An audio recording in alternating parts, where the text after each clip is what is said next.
to give you another example of what a strange and unique production this was, myself as the co-editor on the production, I was on the film 14 months before we started shooting. And the reason for that was because we had to put together an edit.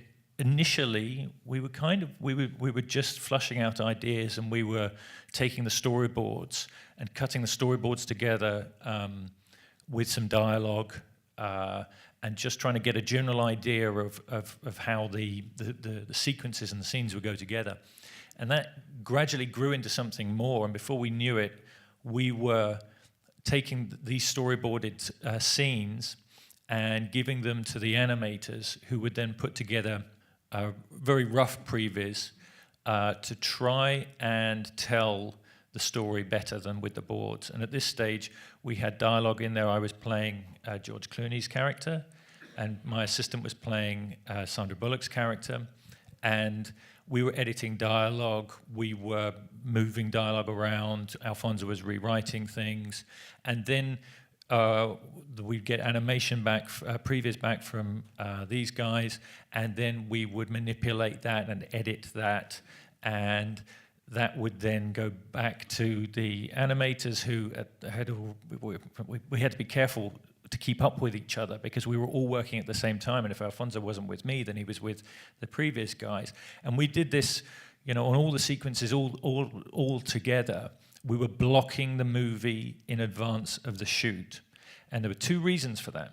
There was one, it was necessary to start telling the story and to know the shape of the film and how the film would ultimately come together in a much more cohesive way than most other films would ever do any sort of previs before shooting.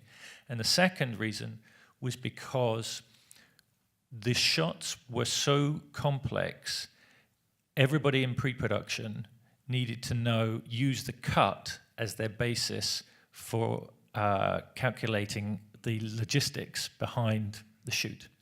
Yeah, initially there was just a handful of people, and it was, but because the sequences were so long, the team grew. Eventually, I think we had over 20 animators working on the previs. We prevised the whole film. So we were sharing sequences, and we realized that because Alfonso was really pushing, not necessarily the details of the animation, but he's obsessive with composition and timings of the camera, and all the nuances of that were really pushed in the previs.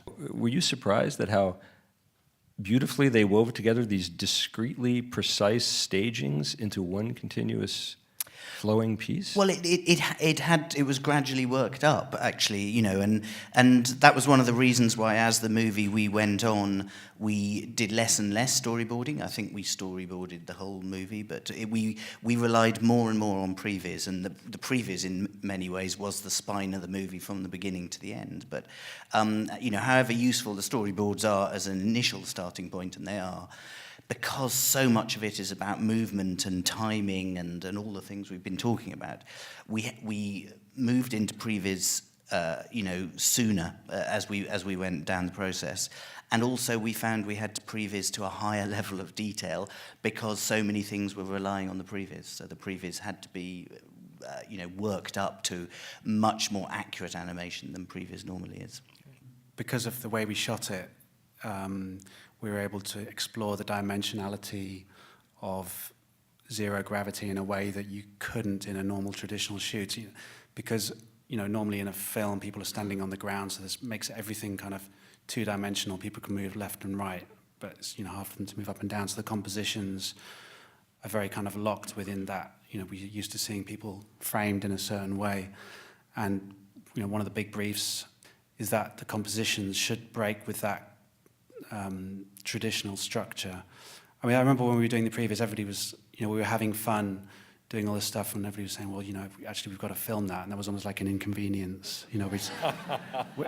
We sort of tried to not think about it and give Alfonso, just say, look, let's just go and make it, have fun, try and, come up with some cool sequences, and then leave it up to Tim to work out how we were going to shoot it. I have to say Tim was very, very gracious, because also editorially we were manipulating all these previs, and I was spinning things around and flopping the shot and moving stuff around and retiming things for the purposes of the edit. And I knew that every time I did it, Tim would be receiving this edit a few minutes later and banging his head against the brick wall because of what I'd just done.